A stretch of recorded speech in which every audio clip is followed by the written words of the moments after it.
Today on Commander Replay, it's a Goreclaw Wurm tribal double feature. In Game 1, can we survive a hit from Rakdos the Defiler? And in Game 2, are we going to get out-janked by AtogAtog? Find out next on Commander Replay. So after I did my Goreclaw video last week, longtime subscriber A to B said, hey, this mono green deck doesn't look very different from all the other mono green decks, so you know what? Challenge accepted. Got some Wurm Tribal coming at you.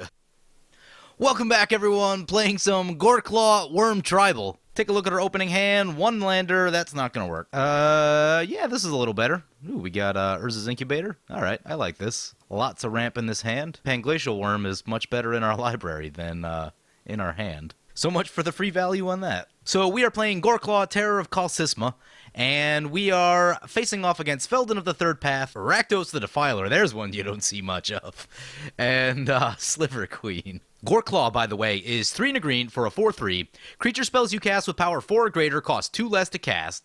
And whenever Goreclaw attacks, each creature you control with power 4 or greater gets +1/+1 and gains trample until end of turn. So Goreclaw essentially just wants you to play big creatures, and in our case, we're playing Wurm Tribal today. My hypothesis is that worms aren't generally considered one of the better creature types in Magic, although they are very big, so they'll fit in with what Goreclaw wants to do. I think that Goreclaw's cost reduction is going to be so powerful that you can make a bad tribe good.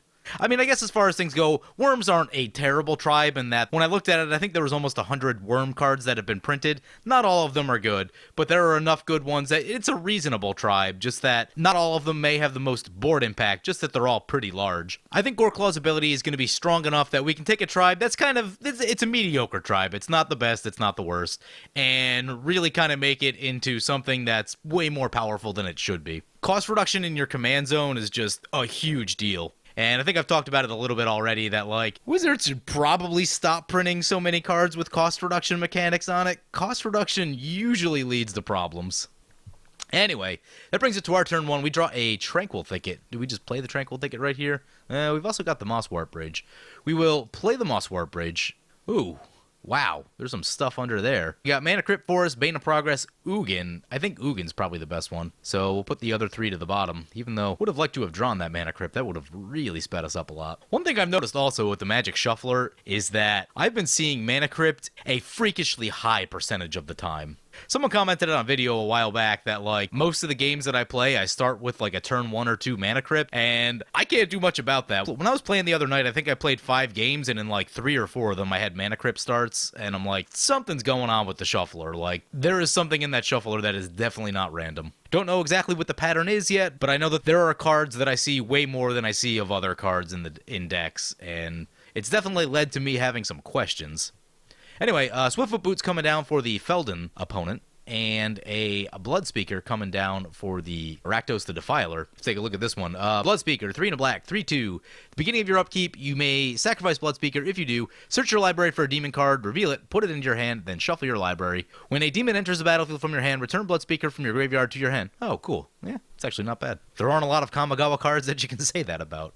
And a Felwar Stone coming down for the Sliver Queen opponent. Brings it back to our turn. Let's play the Forest, play the Thought Vessel, and we'll tap out and pass. So let's take a look at what our opponent's commanders actually do.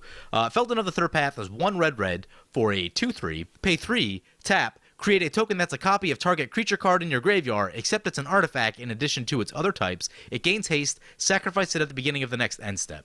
So kind of a unique little commander. Cares about having creatures in your graveyard and turning them into artifacts. I know that Magic Man Sam, now known as Ristic Studies, has a foiled out version of this deck in paper that I've seen. And based on what I've seen, it's kind of a Dirtle-based deck. I won't expect it to come out swinging really hard out of the gates, but I'm sure once it gets going, it could probably do some pretty powerful stuff. So opponent sacrifices their demon. They search for Indulgent Tormentor. They cast the Indulgent Tormentor, also laying down a Soul Ring. At the beginning of your upkeep, draw a card unless target opponent sacrifices a creature or pays 3 life. Interesting. That's tricky because you're giving opponent the choice to do things, and generally speaking, giving your opponents the choice to do things is bad. They will always choose the one that's least good for you. Basalt Monolith coming down for the Sliver Queen. Brings it back to our turn. Our turn 3, we draw a land, play the land, and cast our commander. We are on pace to hit this Phantom Wurm next turn. Feldon opponent's going to sacrifice the Myriad Landscape, go find some mountains. Sounds good. And continuing on our opponents, Rakdos the Defiler, a card that I really like but is very hard to use. 2 black, red for a 7/6 flying trample. When it attacks, sacrifice half the non-demon permanents you control, rounded up. When it deals damage, that player sacrifices half the non-demon permanents they control, rounded up. Pretty nasty ability, kills you about as fast as it kills your opponents. So the Indulgent Tormentor ability is going to trigger, and they're going to target us. Oh man, 3 life or let them draw a card. I'm gonna pay the 3 life right here. Eventually I'll probably stop, but like, that'll prevent them from getting like immediate value out of this demon. Opponents discussing Demon Tribal and Liliana's contract. Ashling's Prerogative coming down. So as it enters the battlefield, choose odd or even. Creatures with the converted mana cost of the chosen value have haste. Creatures without the value of the converted mana cost enter the battlefield tapped. Opponent says they used his mana wrong. Well, I think they mean to say that they used their mana wrong, because as soon as there's like colorless mana involved, it makes you click the mana manually, and it's not like Arena where it tries to figure out the best possible use of your mana. A Volraz Stronghold for the Sliver Queen. And finally, our last opponent, by the way, is a Sliver Queen. It is 1 of each color for a 7/7. Pay 2, create a 1/1 colorless silver creature token. A lot of interesting things that this deck could be. Could be slivers. Okay, opponent plays a sliver, so it looks like they may actually be on the sliver plan. As I found out the other day, Cautery Sliver. There's one I haven't seen. Planar Chaos? All slivers have pay 1, sacrifice is permanent, do 1 damage to any target. All slivers have pay 1, sacrifice is permanent, prevent 1 damage to target player, planeswalker, or sliver creature this turn. Interesting. So let's play a forest, and nope, can't afford that one yet. Can we? Question is, if Rakdos comes down with haste, who's taking the Rakdos hit? We don't really have so much in the way of flying blockers. Oh, hey, Phantom Wurm does not get the cost reduction from Goreclaw. Well, there's a deck building mistake. Did not think about that. So let's go for this big guy right here. Actually, can we get the Nissa's Pilgrimage first? We cannot. So play this big worm. I got worms. I beg your pardon? Yeah, I am pretty nervous about Rakdos right here. The fact that it has Trample too means that you need something really big in the air to be able to stop that much damage. I'm not looking to pick a fight with Rakdos. Let's take a shot into the Sliver opponent. Get their life total moving a little bit. So when Goreclaw attacks, it gives all of your big creatures +1/+1 and Trample. So Sliver Queen down to 33. That's an Atali. Who's got a board wipe? We have a board wipe actually in Ugin. Opponent's going to Disdainful Stroke the Atali. So Atali down. Atali getting countered. Still makes me nervous. Opponent's going to use the Indulgent Tormentor on us. We'll let them draw this time. I figure maybe if we give them what they want, we won't get attacked with Rakdos. Opponent hasn't played a land yet. That's good. There's an Anger. Opponent going to swing the Anger into the Feldon opponent, and going to send the Demon into the Sliver opponent. Can't imagine that they block the Anger. Opponent's going to play an Animate Dead on the Atali, and Atali's going to have haste. That means that I'm thinking about Ugin on our next turn, as long as nothing gets blown up. Feldon scoops it. So, opponent loses the Atali. Ooh, opponent's got a Sun Titan. Sun Titan cannot reanimate the Animate Dead because there are no legal targets for it. Brings it back to our turn. We draw a land. Play the land. Right here, I think it's got to be Ugin. Too much big stuff happening on board. Cast Ugin. Now the question is, how much to Ugin for? 5 will hit this Indulgent Tormentor, but leaves the Sun Titan. 6 will get the Sun Titan, and basically everything else, except opponents will be able to... Actually, no, opponent's tapped out, so... Opponent could ping the Ugin for 1. Ooh, opponent's gonna Pact of Negation the Ugin. Well, that means they're getting attacked then. Crap. That means Rakdos probably going to come at us next turn. Opponent's going to block the worm with Sun Titan. We are going to use our Heroic Intervention. I'm going to cycle this Tranquil Thicket into another forest. Pass the turn. Opponent finds a land and hits Rakdos. The game's probably over. It's going to give us the trigger again. We are not going to let them draw in hopes that they keep missing land drops. Opponent's going to play a Wrecking Ball on our Goreclaw. That's annoying, but that is a 4-mana removal spell, which pretty much taps him out for the turn, so... Opponent's going to swing at us with the Demon and the Anger. Actually good that they're attacking with the Anger, because that means that they won't block with it when we swing back at them. Opponent's got to pay to not lose the Pact of Negation, so that'll use up most of their turn. Sliver Queen's down to 2 cards in hand. That's good news. Brings it back to our turn. We draw a Crush of Worms. We'll need a little bit more mana before we can get to that one. But we do have enough for this Phantom Wurm. And it's time to put a hurtin' on the Rakdos opponent. They go down to 25. Opponent says Worm Tribal hurts. Opponent going to put the Indulgent Tormentor trigger back on us. We will pay the 3 life again. There are a couple worms that gain life. Would not mind finding one of those very soon. Ooh, that's a Dictate of Erebos. Ugh. Opponent gonna swing in. That just means... That means attacking them is gonna be really hard. Eternal Witness. Ugh. Let me guess, getting back Pact of Negation. Animate Dead, actually. Still no creatures in the graveyard. Though opponents probably... If we attack opponent, they're probably gonna block with... Actually, no, they can get their Sun Titan back. Yep. Here comes Sun Titan. Sun Titan's got haste. No additional permanents in opponent's graveyard, though. Yep, Sun Titan swinging into us. We're in a bad spot now. We have both opponents attacking us. There's a Reliquary Tower. Play the Reliquary Tower. We have 8 mana, which is unfortunately one short of this Crush of Worms. Commander's going to be 6. If we play our commander, then we can't get the Nissa's Pilgrimage down. Ooh, opponent has Rakdos mana up now. Eee. If we play Goreclaw, that means that we will get, that'll be 10 and that'll be 7. That'll be 17 damage into the Rakdos opponent. Oh, plus the 5 from Goreclaw. That's 22. Wow, that's a lot of damage. That means that Slivers could just, like, ping them out of the game? I say we try that. I don't think we're going to win here. We're just a little bit too far behind. The threat of Rakdos is just massive. Opponent's going to block with the Anger, just like we expected. That'll trigger the Dictate of Erebos. Puts opponent down to 5. 3 commander. Sacrifice our commander. Opponent sacrifices the Eternal Witness. That may not have been the best move. But now the funny thing is that with that 1 damage ability, Rakdos is so low on life that 1 damage ability from the Slivers is relevant against them. Opponent going to go with us again on the Indulgent Tormentor. Now that they have Rakdos mana, I think we probably just let them draw. Rakdos coming down. It's going to have haste. So Rakdos swings into us, sacrifices a bunch of permanents, and we're going to take the Rakdos hit down to 7. And we're going to have to sacrifice a bunch of non-demon permanent. 5 permanents. That is a lot. Get the Mosswort Bridge, couple forests, I guess the Thought Vessel since we have Reliquary Tower. Ouch. The Sliver opponent's in a very good position to kill both of us. Opponent says they've got nothing for the Flyers, so they can't finish us off. Well, there's a huge break. Ooh, gonna swing into the Rakdos. Nice. Oh, man. This game is tight. Sun Titan's gonna trigger. Get back Eternal Witness. Probably getting back Pact of Negation. Make it hard to resolve anything. Opponent's gonna block with their Indulgent Tormentor. There's a Dictate of Erebos trigger. That's bad for us. I guess it's gonna be the Phantom Worm. Opponent plays a Prismatic Geoscope. There's a Croson Grip. Probably needed that a long time ago. I mean, we could kill the Rakdos, but I kind of want Rakdos to swing into the Sliver Queen one time. Really want to go for Nissa's Pilgrimage, but Croson Grip is probably what we need to leave up. We could definitely take down the Animate Dead, or the Dictate of Erebos, whichever we are needing to get rid of. That's a Doomblade on the Sun Titan. That's something. There's a Pact of Negation on the Doomblade. Now, this is interesting. So, if Rakdos swings into Sliver Queen, then Sliver Queen probably can't pay for that Pact. See what Rakdos' opponent wants to do. Yep, here it goes. It's going to swing into the Sliver Queen opponent. We got ourselves a game. Oh, this is going to get ridiculous. Also glad we left the Croson Grip up, because opponent will probably try to keep the Sun Titan, I'm guessing. So, Rakdos sacrificing more permanents.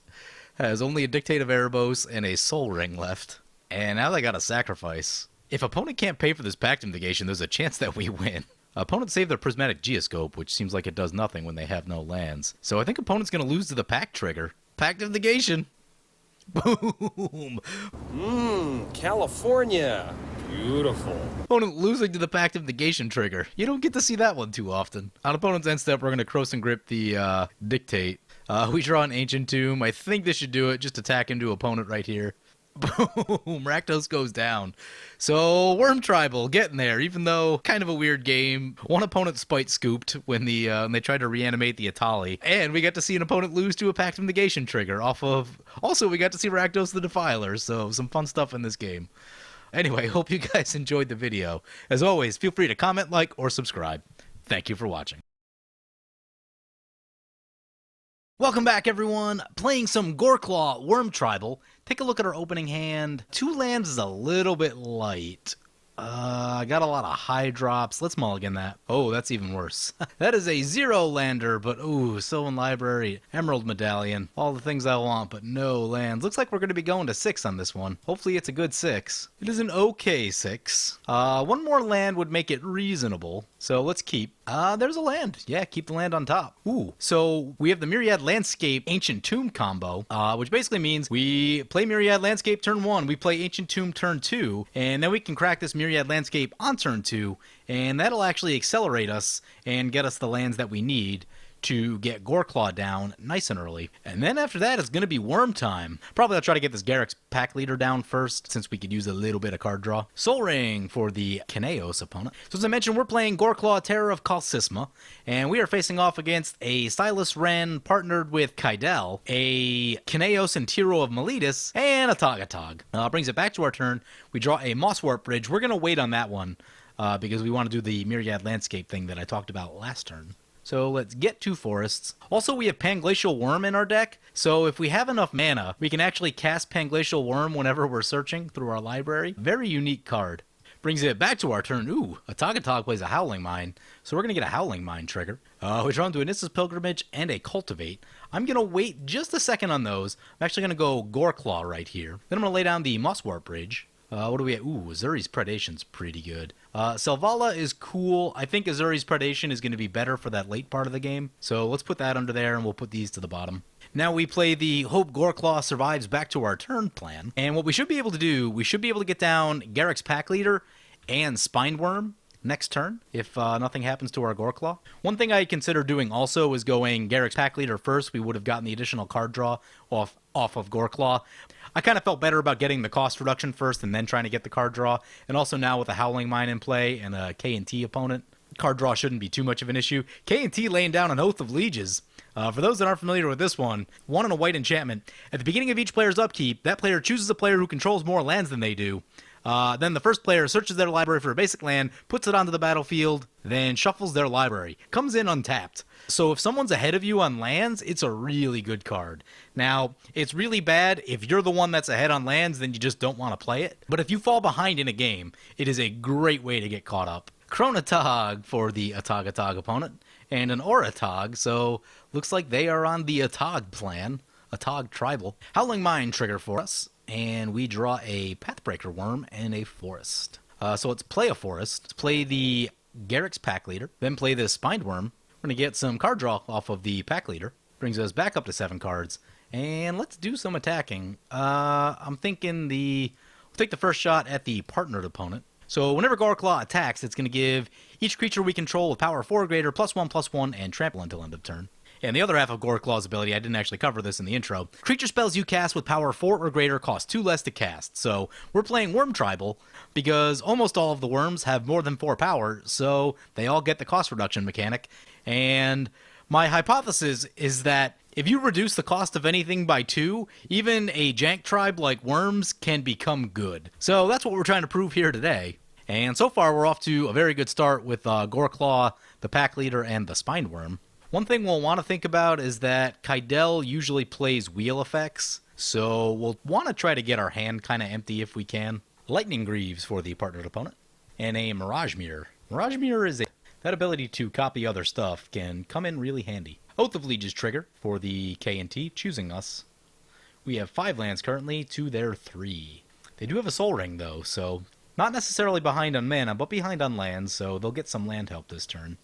The Nissa's Pilgrimage and Cultivate will not be the best against this Oath of Lieges, or at least in the sense of they will get a lot of Oath of Lieges triggers if we do both of those. K&T coming down. That'll give us a way to get some more lands into play, which I like. So K&T's end step trigger. Each player may draw a card or put a land into play, essentially. And K&T gets to draw an additional card out of it. Let's lay down the Scavenger Grounds right here. I want to get that out of our hand just in case Kaidel decides to wheel. Another Oath of Lieges trigger targeting us, so AtogAtog will get an extra land. AtogAtog coming down. Sounds good. It's going to bring it back to our turn, and we actually get an Oath of Lieges trigger, and I think that means we'll be able to cast our Panglacial Wurm. This opponent has 7 lands to our 6. Use the Oath of Lieges ability. We're going to cast the Panglacial Wurm, and then we will get our Forest. Panglacial Wurm coming in. Oh, I'm so excited we got to do that. It's a card that's been kind of in the back of my mind for a while. It's like, if I ever build a Worm Tribal deck, I want to have Panglacial Wurm so that when we're searching for lands, we can play it from our library. Very cool card.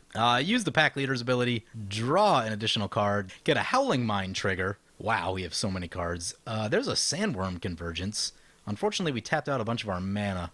We're not going to be able to get that down this turn. What can we get down? So, start by playing our Forest. The getting the Surrock down is probably a very good idea because it'll give something haste, namely our really big guy. Yeah, we definitely don't have enough mana for that. I want to get that Sandworm convergence in as soon as possible. That'll probably have to be next turn's play. The problem is we can't get Surrock and fire off a Cultivate all in the same shot. And I would very much like to, man, tough choice right here. We played a Forest already.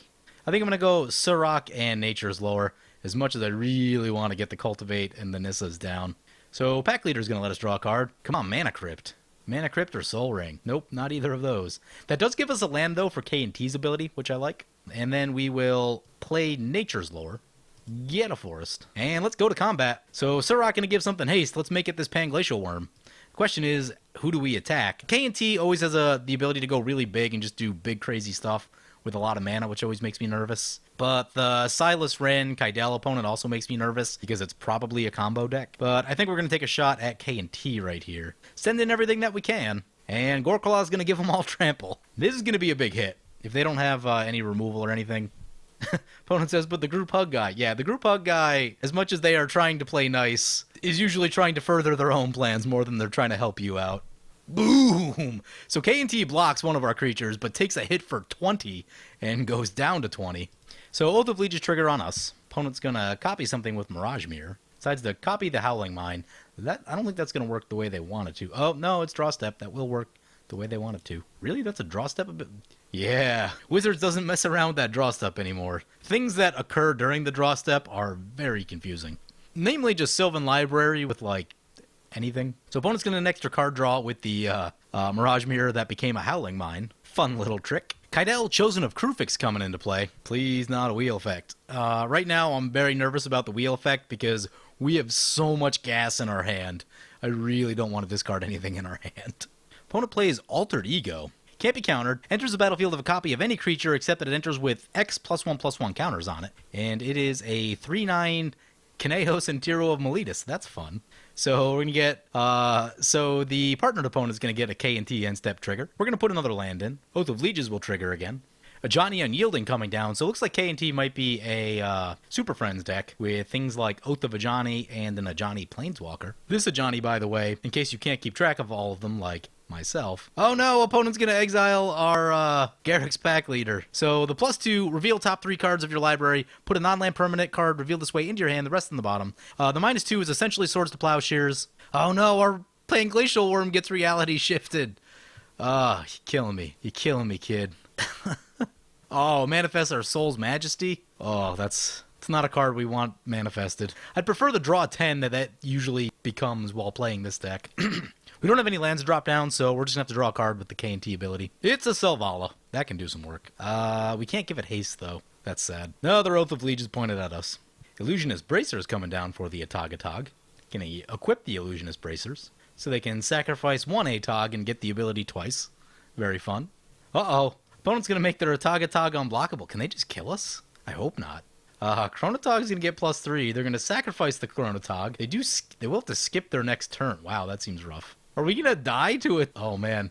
I really hope opponent doesn't attack us. So opponent gets the ability twice. AtogAtog now a 13/13. That is a lot of damage. Let's see where they point it. Oh, coming at us. No. All right. Yeah, we're about to take a hit for 13 commander damage. Doesn't look like they have anything else they can really do. I don't think it's worth sacrificing the Oratog yet. Ooh, 13 commander damage with AtogAtog. Unblockable. Oh, that's a Beast Within. Thank God. Definitely can leave up some mana for that Beast Within. That's a Pathbreaker Ibex. Pathbreaker Ibex would give everything +6/+6? I'd like to kill someone if we can. Pathbreaker Ibex unfortunately does not get the cost reduction bonus. So play Pathbreaker Ibex, play the Cultivate, get 2 forests, 1 into play. Oh, 1 into our hand. Oh, even better. So we'll just play that forest. So now we have Beast Within mana left up, and now it's time to go to combat. We're going to Surrock the Pathbreaker Ibex, and looks like opponent's got some removal. They're going to Volt Charge on the Pathbreaker Ibex. Sad face. So our haste trigger fizzles.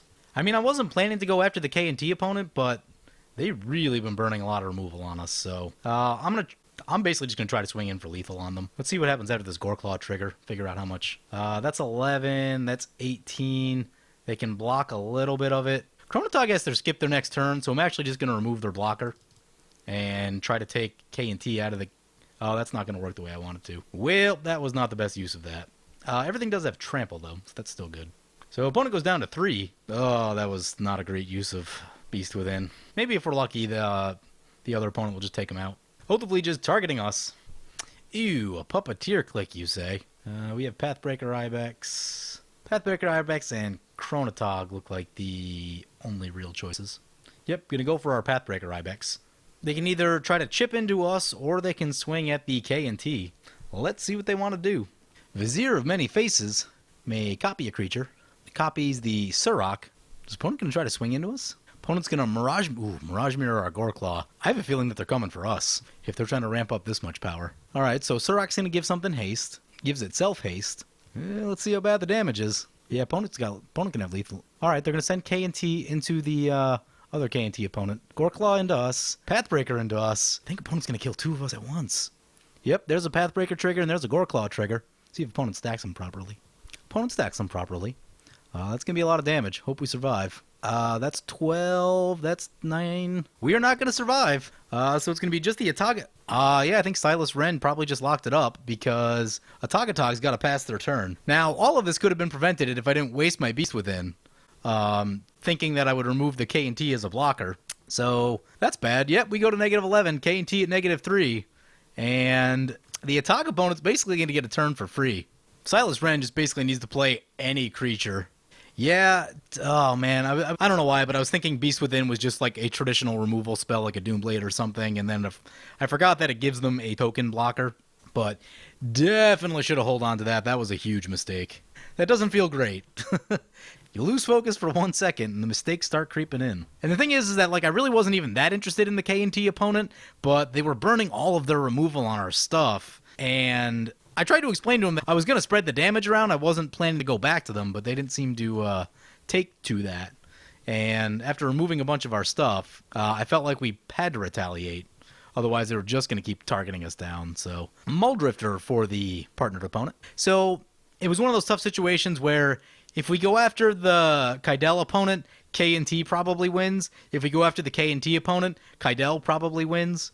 The AtogAtog opponent wasn't super worried about. They did do some damage, and they did get some stuff in there. It is a janky deck, and especially with Rogue's Passage out, not being able to block, they do have a legitimate threat on the table, but the overall ceiling on AtogAtog, I think, is going to be much lower than what the 4-color decks can do. I find 4-color decks to just be really, really strong. Well, I guess in this case the partnered opponent is a 3-color deck, but it's still probably the 3 best colors in Sultai. Spitting Image. Gonna copy the AtogAtog. Alright, opponents got themselves a reasonably sized creature. They lose our Pathbreaker Ibex because we're no longer in the game, and also the Puppeteer click exiles it. So they're not gonna have the same amount of damage. Fumble. Return target creature to its owner's hand. Gain control of all auras and equipments. Ooh, rough. Opponent copies AtogAtog and steals the Illusionist Bracers. Opponent's gonna go to combat, gonna give something haste. Gives the AtogAtog haste. It's gonna swing with everything. Goes down to 24. Plays a Spring. Search your library for a basic land card, put it on the battlefield tap, then shuffle your library. K and T end step trigger. So AtogAtog finally gets a turn. They could really use a board wipe. Like, really, really use a board wipe. There's a Diabolic Revelation. That can find a board wipe. And specifically, I think they really want a Supreme Verdict, because Sultai Colors probably has a counterspell. They has 3 open mana with 2 blue available, so that can be a wide range of counterspells, so Supreme Verdict really where you want to be right here. Opponent's going to play Enchanted Evening. Okay. Think they have enough stuff to make the Oratog... Oh, wow, if they still had their commander out, they could make their commander unblockable. Okay, they wouldn't have enough mana, I don't think, but theoretically made the commander unblockable, pump up the Oratog with Enchanted Evening, sacrifice it to the AtogAtog, and then you've got a very large unblockable creature. So just gonna sacrifice all of his permanents to the Oratog now that they are all enchantments. Don't think he's gonna have quite enough to do it. Oh, it makes me sad. That's where getting one more hit into the Silas Wren opponent would have made a really big difference right here. Sacrifices all permanents to the Oratog, and they've got a 25-26. Here comes the removal spell. Yep, there's a Putrefy. Oh yeah. So opponent scoops it up with no permanents left. Yeah, that seems fair. So I'm very happy that we got to see a lot of worms and we got to see what the deck can do.